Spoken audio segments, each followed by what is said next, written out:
يقولون إن لشبونة هي مدينة النور، ولكن في ليلة الثلاثاء انطفأ كل ضياء في ملعب دالوز.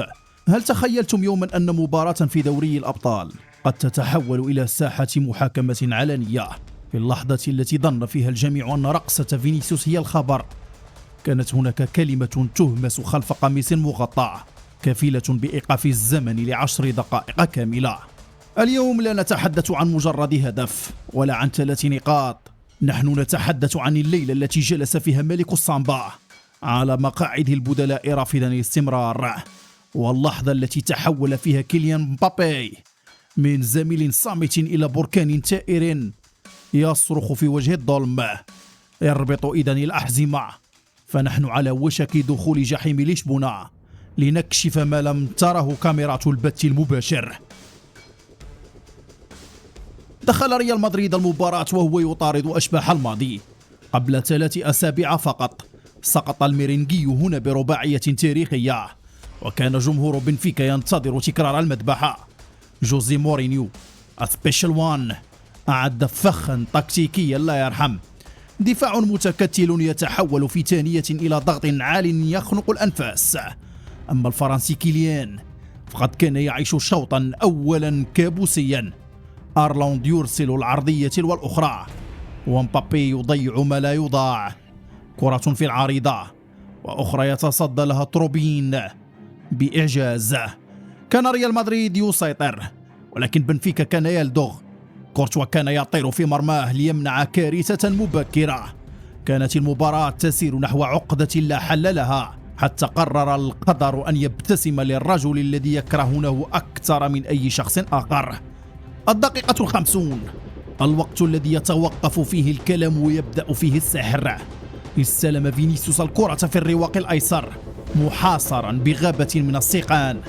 الزاوية مغلقة والحارس متمركز، ونسبة تسجيل الهدف وفقا لبيانات الذكاء الاصطناعي هي 1% فقط. طارت الكرة كالقذيفة، سكنت الزاوية الميتة وانفجر معها صمت دالوز. لم يذهب فينيسيوس للاختباء، بل ذهب نحو الراية الركنية.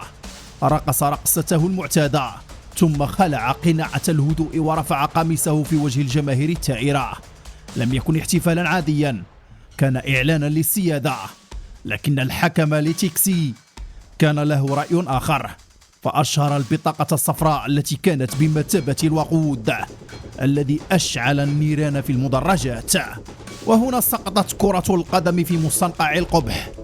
جيانلوكا بريسياني يقترب من فينيسيوس، يغطي فمه بقميص بنفيكا في لقطة تثبت أن الإهانة كانت متعمدة ومخططا لها.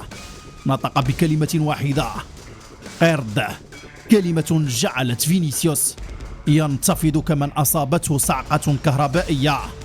ركض البرازيلي نحو الحكم، أشار إلى كاحله ثم إلى قلبه.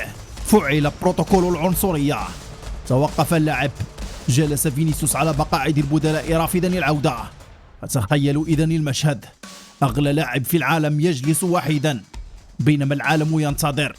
وهنا ظهر الوحش مبابي، ركض نحو بريسياني، صرخ في وجهه بكلمات هزت أرجاء الملعب: أنت عنصري حقير.